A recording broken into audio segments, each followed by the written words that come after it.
नमस्कार दोस्तों, स्वागत है आपका आनंद अल्ट्रा क्लासेस में। आज व्हीटस्टोन ब्रिज के आधार पर एक मेरे पास इंस्ट्रूमेंट है जो आपको बिहार बोर्ड या कोई भी बोर्ड एग्जाम में इसके बारे में बहुत ज़्यादा पूछता है। तो मीटर ब्रिज जो काम करता है वो काम करता है पूरा का पूरा व्हीटस्टोन ब्रिज के सहायता व्हीटस्टोन ब्रिज के आधार पर। ठीक है, तो व्हीटस्टोन ब्रिज के आधार पर ये जिस तरह से व्हीटस्टोन एक रेजिस्टेंस को मापता था, उसी तरह से मीटर ब्रिज भी एक रेजिस्टेंस को मापता है। इसमें भी उस व्हीटस्टोन ब्रिज में 3 रेजिस्टेंस जो अननोन होते थे, वहाँ पर चौथा रेजिस्टेंस निकाला जाता था। उसी तरह से यहाँ पर भी इसमें एक रेजिस्टेंस आपको पता होगा, दूसरा रेजिस्टेंस आप निकालते हैं। बस इसी के सहायता, यानी 2 ही रेजिस्टेंस से आप क्या कर सकते हैं, यानी एक ही रेजिस्टेंस से आप हर तरह का रेजिस्टेंस को माप सकते हैं।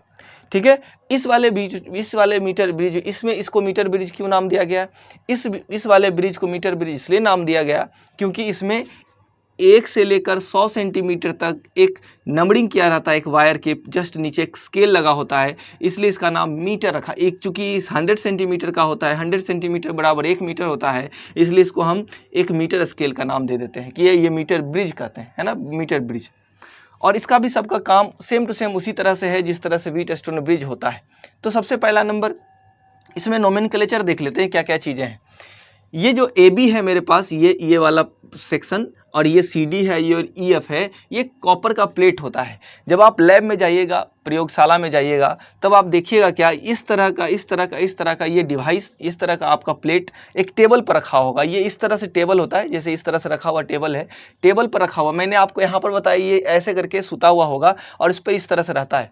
और इस पर आप देखिएगा 1 2 3 करते करते 100 सेंटीमीटर तक का एक आपका स्केल बना होगा, ये रखा हुआ होगा, और सारे अरेंजमेंट इसी तरह से होंगे।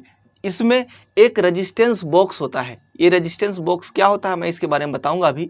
और इसमें जो जिसका रेजिस्टेंस आपको मापना है वो रेजिस्टेंस आपको यहाँ पर रख दीजिए, और रख करके आप उसका माप ले सकते हैं, उसका वैल्यू पता कर सकते हैं। जैसे अब सबसे पहला नंबर ये देखिए, यहाँ पर मैंने क्या है, AB CD और EF। AB CD और EF क्या है? कॉपर का प्लेट है। कॉपर का प्लेट क्यों लेते हैं? क्योंकि कॉपर का प्लेट और का रेजिस्टेंस, कॉपर का रेजिस्टेंस बहुत ही कम होता है। चांदी का रेजिस्टेंस, चांदी का पर नहीं ले सकते क्योंकि चांदी का बहुत महंगा होता है। हमको इंस्ट्रूमेंट मापना है, जितना में हम चांदी खरीदें उतना में हमारा रेजिस्टेंस मापा जाएगा। ठीक है, तो आप क्या कह सकते हैं, हम ये वाला कॉपर प्लेट को लेते हैं। ठीक है, और कॉपर प्लेट के बाद ये जो बीच में जो वायर है ना, ये वाला वायर, ये मेन वायर यही है मेरा, यही काम करता है। ये वायर क्या है? ये वायर हम लेते हैं मैग्नीन का।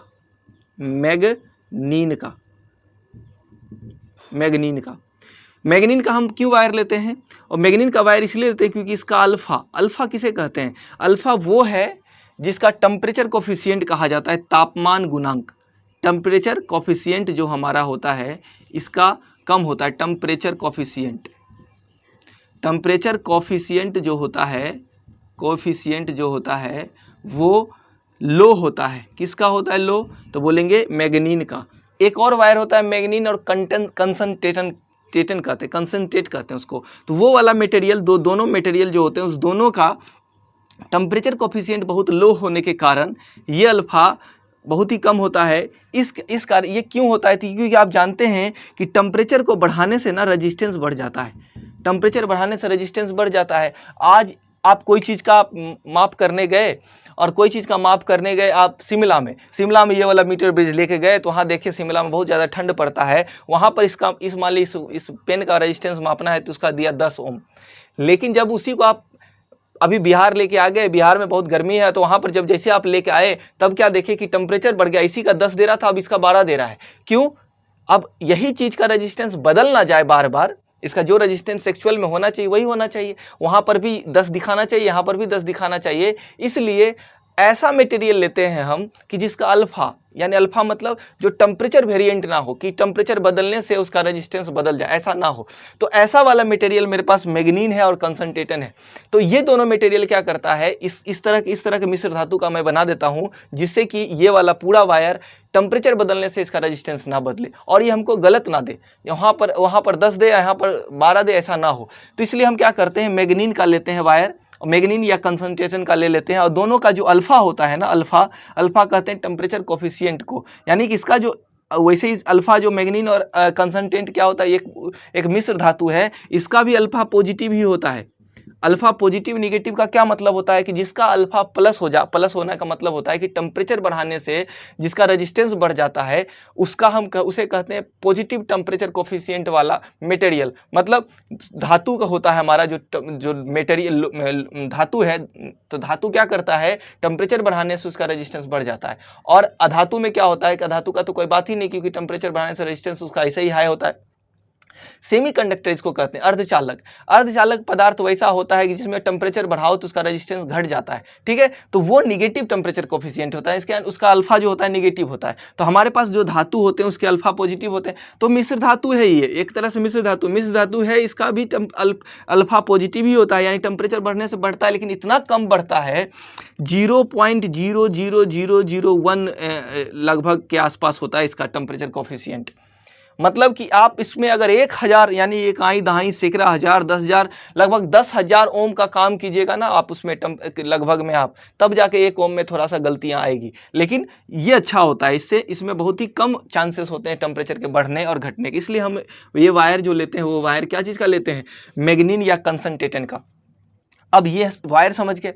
और दूसरी बात, वायर भी हम ऐसा लेते हैं कि वायर का जो क्रॉस सेक्शन होना चाहिए ना, ये वाला सेम यूनिफॉर्म होना चाहिए। ये वाला पार्ट क्या होना चाहिए, यूनिफॉर्म का मतलब होता है एक समान रूप से गोल होना चाहिए।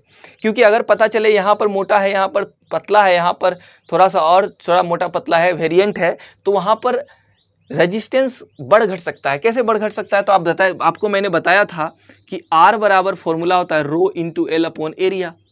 अब बताइए एरिया ऑफ क्रॉस सेक्शन को क्या किया, आपने इसको बदल दिया, तो कहीं पर आप बदल दीजिएगा तो इसका एरिया बढ़ जाएगा, तो ये रेजिस्टेंस घट जाएगा कि नहीं। तो आप इसको आप गए मापने के लिए इसको, तो इसके अदल बदल होने से ये वाला तो रेजिस्टेंस में वेरिएशन आ जाएगा। तो आपको ये वेरिएशन नहीं चाहिए, आपको ये अच्छा वाला रेजिस्टेंस मापना है, यानी प्योर मापना है, तो आपको ये वाला पूरा वायर क्या होना चाहिए, पूरा यूनिफॉर्म होना चाहिए। इसका क्रॉस सेक्शन यानी कि अनुप्रस्थ काट का क्षेत्रफल इसका क्या होना चाहिए, एकदम पूरा प्योर, है ना। तो उसी तरह से मैं वायर लेता हूं, यहां से लेके यहां तक का जो वायर है मेरा, वो पहला नंबर अल्फा का होता है, उसका अल्फा जो टेम्परेचर कोफिशिएंट लो होना चाहिए, मैग्नीन या कंसंट्रेटेन का होना चाहिए।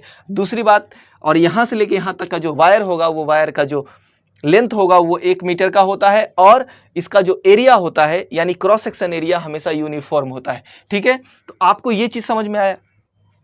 तो एक हम चीज समझते हैं चीजों को, जैसे इस वाले इंस्ट्रूमेंट में आप देखिएगा क्या कि रेजिस्टेंस को जो है ना, रेजिस्टेंस डायरेक्टली प्रोपोर्शनल हो जाता है लंबाई का। तो बोलेंगे कैसे हो जाता है, देखिए कैसे हो जाता है, यहां पर आप समझिए। देखिए रो क्या होता है, तो मैं बोला रो वो चीज होता है जो प्रतिरोधकता जिसको कहते हैं, यानी कि किसी भी मटेरियल का अगर वो सेम मटेरियल है उसका रो बदलता नहीं है, फिक्स होता है। तो मैंने आपको पहले भी बताया है कि रजिस्टिविटी किसी मटेरियल का बदलता नहीं है। तो इसका मतलब ये जो मैं वायर लिया हूं यहां से यहां तक, वो सेम मटेरियल का है, या मैग्नीन का है या कंसंट्रेटेन का है, तो दोनों में से कोई एक मटेरियल लूंगा। अगर मैं एक मटेरियल लिया हूं तो इसका मतलब पक्का बात है कि यहां से लेकर यहां तक का सेम मटेरियल है, इसका मतलब इसका रो भी फिक्स है। रो क्या है, फिक्स्ड है, फिक्स हो गया। दूसरी बात, मैंने जो एरिया लिया है ना, एरिया भी क्रॉस सेक्शन को मैंने क्या बोला आपको, एरिया ऑफ क्रॉस सेक्शन को मैंने क्या लिया, और ये एरिया ऑफ क्रॉस सेक्शन को मैंने लिया है सेम। अगर इसका मतलब ये भी नहीं बदलेगा, ये भी नहीं बदलेगा, ये बदलेगा। क्यों, क्योंकि मैं अगर ये 1 मीटर का लेंथ है तो मैं इसको आगे पीछे अगर करूंगा तो ये बदलेगा। तो आर जो होता है डायरेक्टली प्रोपोर्शनल होता है एल के, यानी कि आर जो होता है हमेशा एल के समानुपाती होता है इस कंडीशन में, यानी के इंटू एल मान लो या रो इंटू एल मान लो, जो भी मानना है मान लीजिए। ये कंडक्टिविटी है, रजिस्टिविटी है, तो बदलेगा नहीं, तो आर बराबर रो इंटू एल। तो हम क्या देख रहे हैं कि रेजिस्टेंस किसके साथ वेरी करने लगा, रेजिस्टेंस वेरी करने लगा लेंथ के साथ। यानी लेंथ आप आगे पीछे कीजिएगा तो उसका रेजिस्टेंस बढ़ेगा घटेगा, जिसका भी मापना हो, ठीक है। तो हमको ये पता चल गया यहाँ से यहाँ तक का रेजिस्टेंस। ये वायर कैसा लेते हैं, ये वायर कैसा होना चाहिए, इसका लेंथ कितना मीटर का होना चाहिए, इसका क्रॉस सेक्शन एरिया कैसा होना चाहिए, ये समझ में आना चाहिए। मेन चीज ये समझ गए।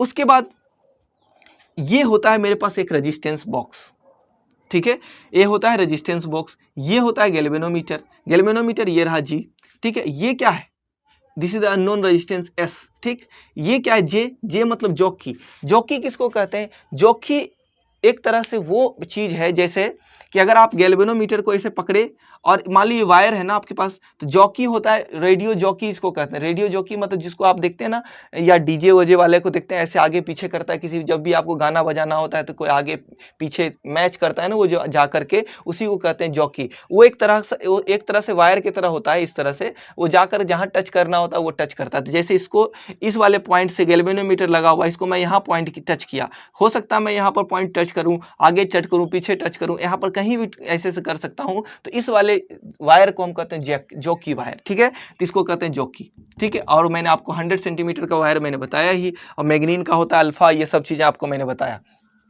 अब देखिए इसका वर्किंग क्या होता है, ये चीज मैंने सारा चीज समझाया। अच्छा, ये अननोन रेजिस्टेंस, ये रेजिस्टेंस बॉक्स होता है। आप जब लैब में जाइएगा तो लैब में ना एक बॉक्स होता है रेजिस्टेंस बॉक्स। वो किस तरह का, देखिए ये रेजिस्टेंस बॉक्स ना उसके अंदर बना हुआ होता है। अब जब आप जाइएगा ना तो इस तरह का एक बॉक्स मिलेगा आपको लैब में, कभी आपको अगर मौका मिले जाने का तो ये एक लैब में मिलेगा। वो लैब में जो बॉक्स होता है ना वो कुछ इस तरह से बना होता है। जैसे देखिए ये वाला वायर कुछ इस तरह से घुमा दिया, उसके बाद फिर ये वायर ऐसे करके घुमा दिया, फिर ये वायर ऐसे करके घुमा करके ऐसे मिला देता है ना। और ये इस तरह से होता है। फिर एक मैं थोड़ा सा और बता देता हूँ बढ़िया से, थोड़ा सा इसको मिटा करके, एक सेकेंड। ये जो वायर होता है ना, ये रेजिस्टेंस बॉक्स इस तरह का, आप लैब में जाइएगा तो आपको लैब में मिलेगा, कुछ इसी तरह का होता है। देखिएगा किस तरह से बना हुआ होता है। ठीक है, इस तरह से होगा, उसके बाद फिर ऐसे ही घुमा करके इस तरह से होगा, फिर ऐसे ही घुमा करके इस तरह से होगा, और उसके बाद फिर इससे मिला दिया जाएगा। ये वायर होता है एक तरह से। और ये इससे ये जैसे ही मैंने ये वायर हुआ, मान लीजिए वायर यहाँ से है, ये कनेक्टेड है इससे, ये अलग है इसका, इस तरह से ये जुड़ा होगा किसी के साथ। तो मेरा जो मेन वायर है ना वो इस तरह से, ये वायर ये वाला। आप जब देखिएगा क्या होता है कि जब भी कभी आप एक बॉक्स इसके अंदर, ये हमेशा शॉर्ट होता है ऐसे करके, एक इस तरह शॉर्ट होता है। शॉर्ट मतलब, अब देखिए पूछेगा रास्ता में रेजिस्टेंस कितना है, तो कुछ नहीं है, क्योंकि यहाँ से करंट चलेगा, इससे टच है, सब सीधे करंट बाहर निकल जाएगा ना, यहाँ से सीधे बाहर निकल जाएगा। लेकिन अगर ये मान लीजिए यहाँ पर लिखा रहेगा 5, 10 और 15, आपसे पूछेगा कि बताइए कि मुझे कितना ओम का रेजिस्टेंस चाहिए, तो बोलेंगे मुझे 10 ओम का रेजिस्टेंस चाहिए, इस समय मुझे इस जगह पर 10 ओम का रेजिस्टेंस चाहिए। तो आप खुद जनरेट कर लीजिए। कैसे, तो बोलेंगे क्या, आप ना उठाइए इसको ऐसे करके खोल दीजिए। जैसे आप इसको खोल दीजिएगा ना तो इसके पास 10 ओम का रेजिस्टेंस क्रिएट हो गया। कैसे, अब ये करंट कैसे जाएगा, ये करंट जाएगा पूरा सीधा, क्योंकि इसके पास नहीं आ पाएगा। अब ये करंट सीधा शॉर्ट सर्किट है, इधर चला गया। अब ये करंट इसको रास्ता मिल गया, यहाँ से ऐसे घूम करके ऐसे करके जाएगा, तब जाकर के फिर ये बाहर निकलेगा। तो रास्ते में कितना ओम का रेजिस्टेंस क्रिएट हो गया, तो बोलेंगे 10 ओम का रेजिस्टेंस। क्यों, क्योंकि इसके साथ घूम के जाएगा, तो रास्ता में रेजिस्टेंस बढ़ गया, लंबाई बढ़ गई, रेजिस्टेंस बढ़ गया। अब देखिए हमको चाहिए 25 ओम का रेजिस्टेंस, तो हम क्या बोलेंगे, इसको खोल दीजिए। बस इस क्या करते हैं, उसमें लगा हुआ कोड होता है, कोड को ऐसे निकालिएगा ना तो वो क्रिएट हो जाएगा अपने आप। जैसे यहाँ पर जाइएगा तो 10 ओम का रेजिस्टेंस अब मिला। अब देखिए इससे निकलेगा, फिर निकल करके इसमें आ जाएगा। जैसे इसमें आएगा फिर से निकलेगा, तो 10 और प्लस, देखिए दोनों सीरीज में है, तो सीरीज में जानते हैं 10 और प्लस 15 बराबर कितना ओम हो गया, 25 ओम। ये 25 ओम का रेजिस्टेंस क्रिएट हो गया। मुझे चाहिए 15 ओम का, तो मैं क्या करूंगा, इसको शॉर्ट कर दूंगा, ऐसे करके कोड डाल दूंगा, तो देखिएगा बचेगा सिर्फ अकेला बचा, तो ये 15 ओम का रेजिस्टेंस। तो इस तरह का इसमें रेजिस्टेंस बॉक्स में सिस्टम होता है। जब भी जितना रेजिस्टेंस आपको चाहिए उतना कोड निकालिए। जैसे 15 ओम का चाहिए तो 15 ओम वाला कोड निकालिएगा, तो आपको 15 ओम का रेजिस्टेंस क्रिएट हो जाएगा। 10 ओम का चाहिए 10 वाला निकाल लीजिए, 5 ओम वाला 5 वाला निकाल लीजिए। ये रेजिस्टेंस बॉक्स होता है आपके लैब में। ठीक है, तो इस तरह से आप देख लीजिएगा। ठीक ना, आगे मैं और चीज़ों को समझाता हूँ धीरे धीरे। अब इसको वर्किंग क्या होता है, कैसे काम करता है, इसको समझते हैं। ठीक है, तो आप देखिएगा क्या, एक रेजिस्टेंस बॉक्स के जैसा ही ये एक प्रकार के व्हीटस्टोन ब्रिज के जैसा ही काम करता है। आपको समझ में आ गया कि किस तरह से ये आपको ये इसमें सारा सामान लगा हुआ होता है। अब इसके बाद देखते हैं कैसे काम करता है। देखिए ये भी एक काम करता है व्हीटस्टोन ब्रिज के जैसा ही। जैसे देखिए मैंने क्या बोला कि मेरे पास कनेक्टेड कौन कौन वायर, कौन कितने रेजिस्टेंस है, तो बोले एक रेजिस्टेंस ये है, एक रेजिस्टेंस ये है, 2 रेजिस्टेंस, और व्हीटस्टोन ब्रिज में 4 रेजिस्टेंस होता है। देखिए आप जब यहाँ से मैंने वायर को इतना लेंथ किया, मैंने सप्लाई इसको ऑन किया, अभी पहले ऑन नहीं था, मान लो इसको मैंने ऑन किया। जैसे ऑन किया हम क्या देखे, यहाँ से देखिए एक वायर, अब देखो होता क्या है कि ई जॉकी पर से हमको मिलाना होता है। मैंने क्या बोला था, व्हीटस्टोन ब्रिज कैसे बताया था मैंने आपको याद होना चाहिए कि व्हीटस्टोन ब्रिज में क्या होता है कि आपका ये इस वाले गैल्वेनोमीटर में करंट नहीं आना चाहिए, गैल्वेनोमीटर 0 शो करना चाहिए। तो मैंने बोला था गैल्वेनोमीटर 0 कब शो करेगा, तो हम बोले इस रास्ते को ऐसे मिलाइए, ऐसे ऐसे पीछे आगे पीछे। अगर आप वीडियो नहीं देखें तो व्हीटस्टोन ब्रिज वाला वीडियो जस्ट इसके पीछे होगा, आप देख लीजिएगा प्लेलिस्ट में। आप यहाँ पर पकड़िए और इसको आगे पीछे कीजिए, ऐसे आगे पीछे करेंगे ना तो गैल्वेनोमीटर डिफ्लेक्ट करेगा ऐसे ऐसे। गैल्वेनोमीटर जैसे ही डिफ्लेक्ट करना बंद कर दे, समझ जाइए कि वो वाला पॉइंट मेरा न्यूट्रल पॉइंट है, यानी वो वाला पॉइंट मेरा वो पॉइंट है, बैलेंस पॉइंट इसको कहते हैं। कोई सा पॉइंट कहते हैं, बैलेंस पॉइंट। ये वाला बैलेंस पॉइंट है। अब इस बैलेंस पॉइंट पर रख देते हैं तो हम जानते हैं कि व्हीटस्टोन ब्रिज में क्या होता था, ये वाला रेजिस्टेंस ये इसके सामने, ये वाला रेजिस्टेंस इसके सामने, दोनों आपस में बराबर हो जाता था। जब दोनों आपस में बराबर हो जाता है, इसका मतलब है दोनों जैसे आपस में बराबर हुआ, इसका मतलब है ये रेजिस्टेंस ये आप जैसे बराबर हो गया, आपको सब पता चल जाएगा, सब चारों निकाल लीजिएगा। देखिए कैसे निकालते हैं। तो ये भी कैसे काम करता है व्हीटस्टोन ब्रिज के जैसा, देखिए कैसे। तो सबसे पहला नंबर हम बोल देते हैं कि भाई ये मेरा C है और ये मेरा मान लीजिए D है, ये मेरा मान लीजिए A है।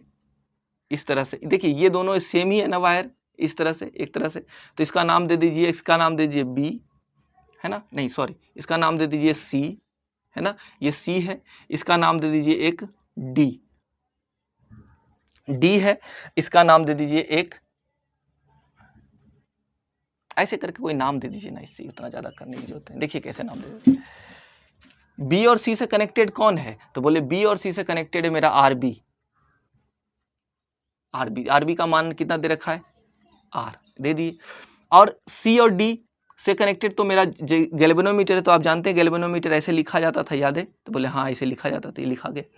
और ये वाला से ये वाला कनेक्टेड, यानी कि इस वाले पॉइंट से इस वाले यानी CD सेम है, क्योंकि एक ही कॉपर का वायर है। CD सेम होने से D और C सेम हो गया, तो इसका मतलब है ये वाला कनेक्टेड है E से, तो मैंने इसको कनेक्ट कर दिया E से। देखिए ये रहा, कनेक्ट कर दिया।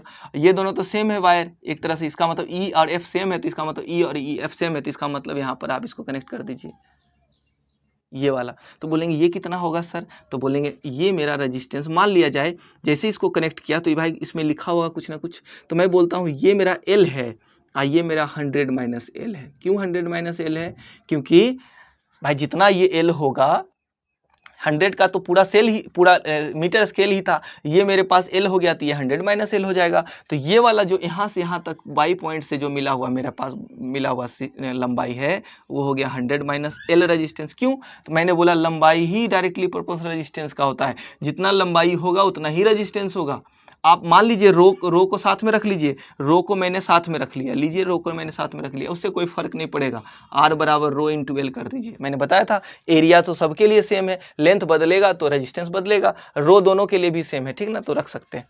अब देखिए यहाँ से यहाँ तक हो गया। अब यहाँ से यहाँ तक जो कनेक्टेड है वो L लेंथ का रेजिस्टेंस, ये भी एक रेजिस्टेंस बन जाएगा। क्यों रेजिस्टेंस बन जाएगा, मैंने आपको बताया कि लेंथ बढ़ेगा तो रेजिस्टेंस बढ़ेगा, तो ये मेरा L हो गया, ये मेरा क्या हो गया, L हो गया, है ना। L कितना, रो इंटू L, क्या, रो इंटू L।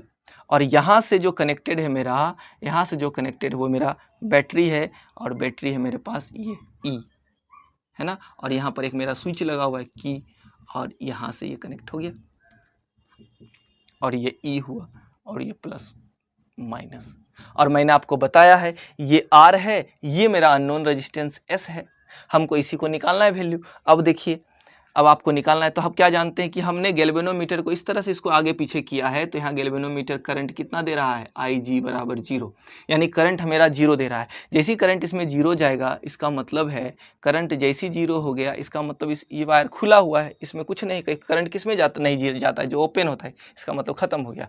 इसका मतलब ये दोनों आपस में सीरीज हो गया, ये सीरीज हो। तो ये करने का तरीका मैंने बताया था। अब देखिए इसका मतलब मैंने आपको क्या बताया था, इसको इससे मल्टीप्लाई कर दीजिए, इसको इससे मल्टीप्लाई कर दीजिए। देखिए आप बैलेंस कैसे कर सकते हैं चीज़ों को, तो ये रेजिस्टेंस बॉक्स आपको पता है, इसको निकालिए, रखिए, रख करके देखिए और बनाते रहिए, देखते रहिए, मिलाते रहिए। जैसे जैसे आपको जैसे कि गैल्वेनोमीटर करंट 0 देगा, समझ जाइए कि भाई इसको तो पता, ये तो पता रहेगा आपको, क्योंकि रेजिस्टेंस बॉक्स से आप निकालिएगा तो कुछ ओम इसको रेजिस्टेंस पता रहेगा। तो आप कैसे करिएगा, तो इसको इससे मल्टीप्लाई कीजिए, तो रो इंटू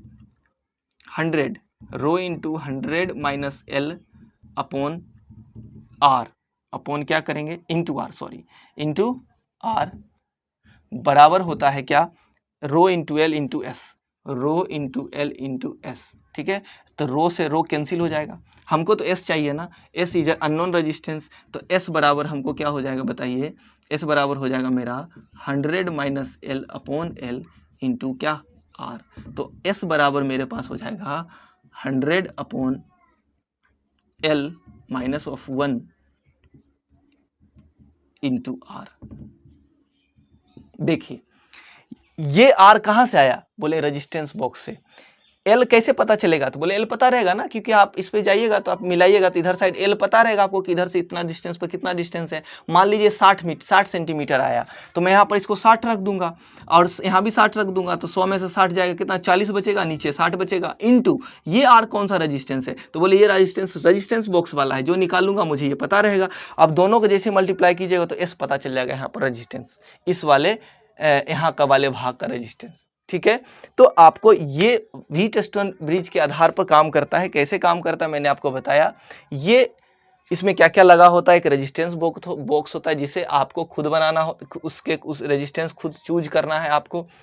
उसी तरह से इसमें एक अननोन रेजिस्टेंस जो आप निकालिएगा, इसको दो रेजिस्टेंस खुद जनरेट होता है लंबाई के आधार पर। जितना ज़्यादा लेंथ आप आगे पीछे कीजिएगा रेजिस्टेंस बढ़ेगा घटेगा आपकी मर्जी के अनुसार। जैसे ही ये दोनों आप ये वाला आपस में आमने सामने का गुना और इस दोनों का गुना आपस में बराबर होगा, उस समय इसमें करंट जीरो आ जाएगा। एक रेडियो जॉकी लगा होता है, तो इसको आप इस तरह से समझा सकते हैं, ठीक है। तो इसमें इसको लिखने का भी बहुत आसान तरीका है कि इसमें ए बी सी डी इस ई एफ एक कॉपर प्लेट होते हैं जिसका रेजिस्टेंस बहुत ही कम होता है, इसको निगलेक्ट करना चाहिए, ठीक है।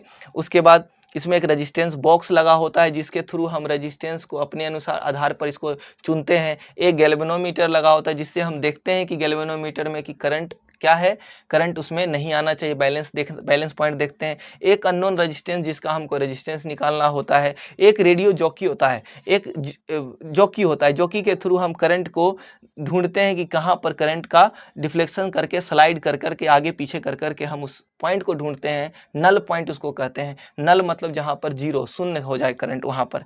और एक 100 मीटर का वायर होता है, 100 सेंटीमीटर का वायर होता है जिसे हम एक मीटर के थ्रू हमें इसको इस तरह से इसको लगा देते हैं जिसके थ्रू हमको हर डिस्टेंस पर हर मीटर शो करे, हर सेंटीमीटर शो करे, वो वाला वायर होता है। उस वायर का क्या खूबी होता है, क्या खासियत होता है, वो वायर का एरिया ऑफ क्रॉस सेक्शन यानी क्षेत्रफल जो होना चाहिए वो सेम होना चाहिए। लेंथ कहीं पर उसका मोटा ना होना चाहिए, लेंथ हमेशा 100 सेंटीमीटर का होना चाहिए। ये सब को हमने इस तरह से आपको बताना होगा। तो मीटर ब्रिज को सेम टू सेम आप समझ गए, मीटर ब्रिज की सहायता से एक अननोन रेजिस्टेंस को निकाला जाता है और ये आपके एग्जाम में भी पूछा जाता है। तो आप इसको आराम से समझिए और इसका आगे हम क्वेश्चंस पे इस पे कैसे क्वेश्चंस बनाए जाते हैं उस क्वेश्चंस को ले लेते हैं और उसके बाद आपको एक एग्जाम्पल बताते हैं। देखिए मीटर ब्रिज पर मैं एक क्वेश्चन लिया हूँ, क्या है कि in a metre bridge the balance point is found to be at 39.5 centimetre from and A. यानी यहाँ से एक बैलेंस पॉइंट मिला है इसको जो कि वैल्यू है 39.5 सेंटीमीटर, ऐसा है।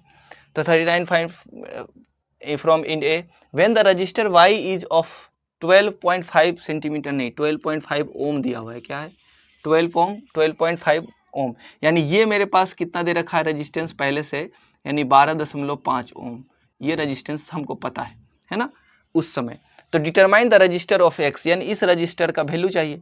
तो देखिए आपको ये पता है ना 100 ओम होता है, 100 सेंटीमीटर का होता है, इसमें 39.5 आपको दे रखा है। तो आप क्या कीजिएगा 100 में से 100 सेंटीमीटर में से आप क्या कीजिएगा 39.5 सेंटीमीटर घटा लीजिएगा। तो 10 में से 5 गया 5, ये बच गया 5 में से 5 गया ये, और 10 में से 5 गया 5, ये बच गया 9, 9 में से 9 गया 0, ये बच गया आपका कितना 9 में से 6 गया 3, 9 में से 3 गया 6 आ जाएगा, ठीक है। 60.5 आपके पास ओम का रेजिस्टेंस किधर वाला मीटर किधर, सेंटीमीटर किधर साइड आ जाएगा, तो इधर साइड वाला।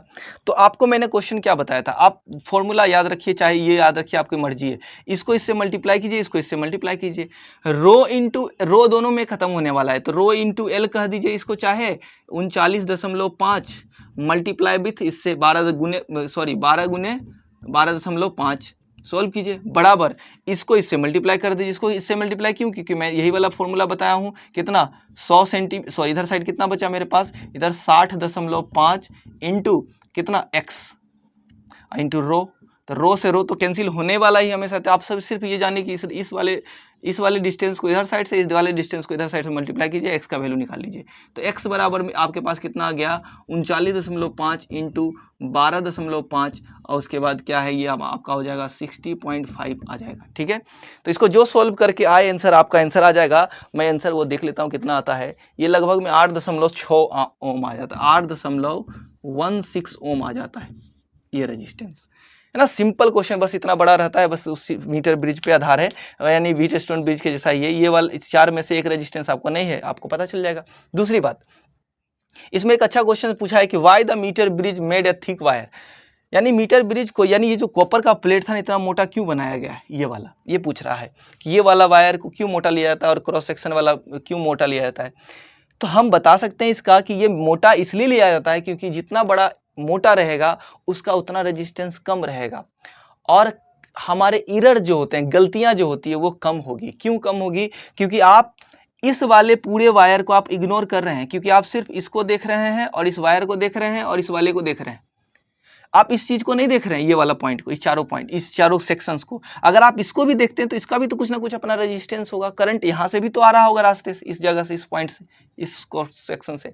तो जब इस तरह के वायर, अगर आपके इस तरह से वायर अगर कंसीडर कर लिए जाएंगे तो इसका भी तो कुछ ना कुछ रेजिस्टेंस होगा, ये भी कुछ ना कुछ एरर दे सकता है। इसलिए हम चाहते हैं कि ये एरर इतना, ये मतलब ये वाला रेजिस्टेंस इतना कम हो कि मेरे इसके सामने 8.16 के सामने ये कुछ ना हो, मतलब बहुत ही कम हो। इसलिए हम क्या कहते हैं, इस वाले मीटर ब्रिज में जो वायर मीटर ब्रिज लेते हैं वो थिक वायर का लेते हैं, मोटा वायर का लेते हैं। ठीक है, तो इस तरह से रिलेटेड क्वेश्चंस जितने भी होते हैं आप आराम से बना सकते हैं इसमें मीटर ब्रिज से रिलेटेड। और भी 1-2 क्वेश्चंस होंगे आपको बताऊंगा, और अगर आपको कोई दिक्कत होता है तो आप हमको कमेंट बॉक्स में कमेंट कीजिए। बाकी मिलते हैं नेक्स्ट क्लास में, धन्यवाद।